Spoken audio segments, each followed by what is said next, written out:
Uma das situações mais angustiantes que vemos no dia a dia das urgências são as crises de asma. Imagine a sensação de tentar respirar e não conseguir. Hoje vamos falar tudo sobre a asma, desde o que ela é até como lidar com ela no dia a dia. Meu nome é Matheus Vieira e eu sou o seu doctor.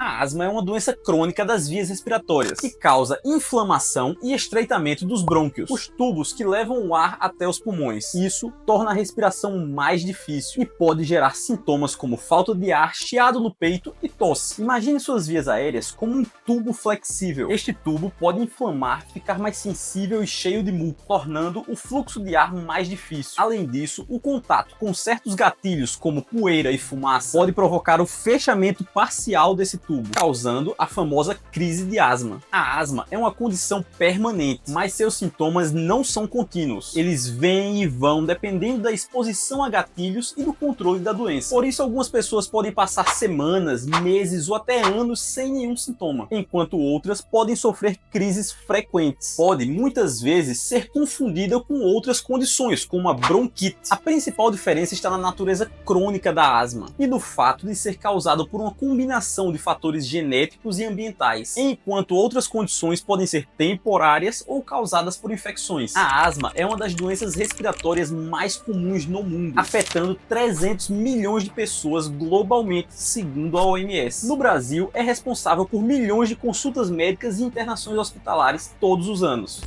Eu lembro em um dos meus primeiros plantões recém-formado, quando me chegou pela primeira vez uma criança em franca crise asmática. A situação é angustiante, você ali vendo aquela pessoa tentando respirar e sem conseguir. Na época, tínhamos uma medicação chamada Berotec. Tenho certeza que muita gente conhece. Ver o Berotec funcionando era uma das coisas mais aliviadoras que eu pude presenciar. Da mesma maneira que a adrenalina nas reações anafiláticas, tema para um próximo vídeo, a ação do Berotec era bem rápida.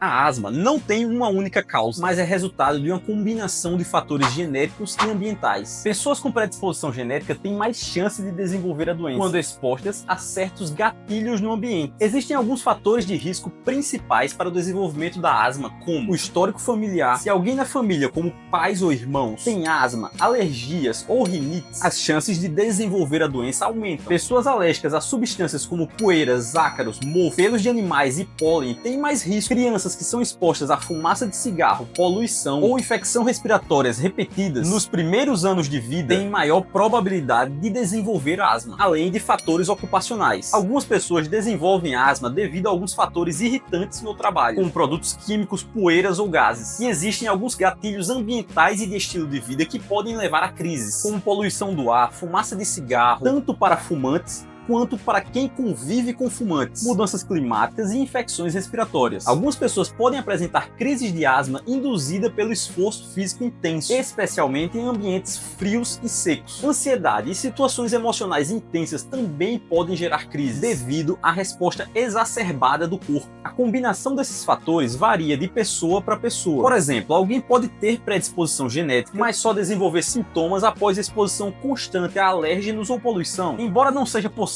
evitar todos os gatilhos, identificar os fatores específicos que afetam cada pessoa é essencial. A asma pode se manifestar de várias formas, com sintomas que variam em intensidade e frequência. Os principais sinais incluem falta de ar. Inclusive, uma curiosidade: na asma, o ar entra nos pulmões, mas o que é difícil é a saída dele. O ar entra no seu pulmão, faz a troca de oxigênio para gás carbônico e não consegue sair de lá. O famoso chiado no peito. Imagine a porta da sua varanda quase fechada. Não fica fazendo aquele assovio quando o ar passa? Funciona da mesma forma no pulmão. Tosse persistente, que pode piorar à noite ou pela manhã, e a sensação de aperto no peito. Os sintomas geralmente aparecem de forma episódica, sendo mais frequentes durante a exposição a gatilhos, como poeira, fumaça ou frio. Atividades físicas intensas, especialmente em locais frios e secos, noites ou madrugadas, quando as vias respiratórias podem estar mais sensíveis. A intensidade pode variar de leve desconforto até crises gravíssimas, que exigem atenção médica imediata. imediata. Durante as crises, as vias respiratórias ficam extremamente inflamadas e estreitas, tornando a respiração muito difícil. É comum a combinação de respiração curta e rápida, tosse intensa e a incapacidade de falar ou completar frases longas. Atenção! Crises graves são emergências médicas e requerem o uso imediato de medicações de resgate e atendimento hospitalar. O diagnóstico é feito com base em 3 pilares principais: o histórico clínico, o exame físico e alguns exames complementares, como a espirometria e testes alérgicos. A asma pode ser confundida com outras condições respiratórias, como a bronquite, a doença pulmonar obstrutiva crônica, o DPOC, que é um bom tema para um próximo vídeo, e a insuficiência cardíaca em casos graves. Por isso, é importante um diagnóstico cuidadoso, especialmente em adultos e idosos, para não confundir a asma com outras doenças. A asma pode afetar tanto crianças quanto adultos, dificultando a realização de atividades simples do dia a dia. Crianças podem precisar faltar à aula frequentemente devido a crises ou consultas médicas. Já adultos podem enfrentar dificuldades para manter um bom desempenho no trabalho, devido a noites mal dormidas ou crises frequentes durante o serviço. Muitas pessoas com asma evitam o exercício físico, temendo crises durante a prática. Essa limitação pode levar a uma vida mais sedentária, contribuindo para problemas como obesidade e o risco de desenvolvimento de outras doenças, como a hipertensão e a diabetes. No entanto, com o tratamento adequado, é possível realizar atividades físicas, inclusive de alta intensidade, com segurança, além de já ser comprovado que a prática de atividades físicas melhora a capacidade pulmonar. O tratamento da asma tem 2 objetivos principais: controlar sintomas diários, permitindo que o paciente tenha uma vida normal e ativa, e prevenir crises graves, reduzindo a ida a pronto-socorros ou internação. O tratamento da asma é dividido em 2 categorias principais de medicamentos: medicamentos de controle a longo prazo, preventivos, usados diariamente para reduzir a inflamação crônica das vias aéreas. São eles corticosteroides inalatórios, como a fluticasona e a budesonida, broncodilatadores de ação prolongada, como o salmeterol e o formoterol, que são geralmente associados a corticoides, modificadores de leucotrienos, como o montelukast, e biológicos. Em casos graves, podemos fazer uso de medicamentos como o omalizumab. A segunda categoria são os medicamentos de resgate, utilizados durante crises ou sintomas súbitos para aliviar rapidamente a falta de ar e o chiado. São eles: broncodilatadores de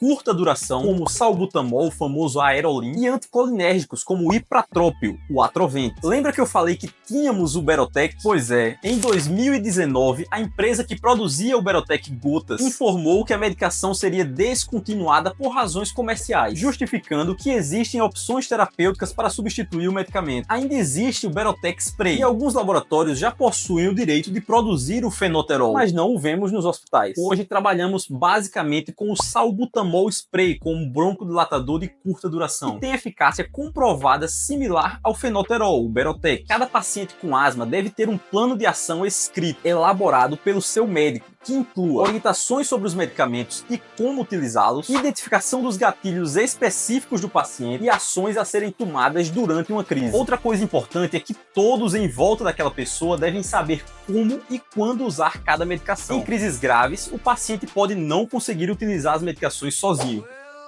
Com o controle correto e algumas mudanças no dia a dia, é possível viver plenamente, sem deixar que a asma dite como você deve viver sua vida. Controlar a asma é um trabalho em conjunto entre você, seu médico e seu estilo de vida. Quando bem tratada, a asma deixa de ser um problema e você pode conquistar tudo o que desejar. Dito isso, você já ouviu falar nas polêmicas pílulas da sabedoria? Não? Então clica aqui para saber mais.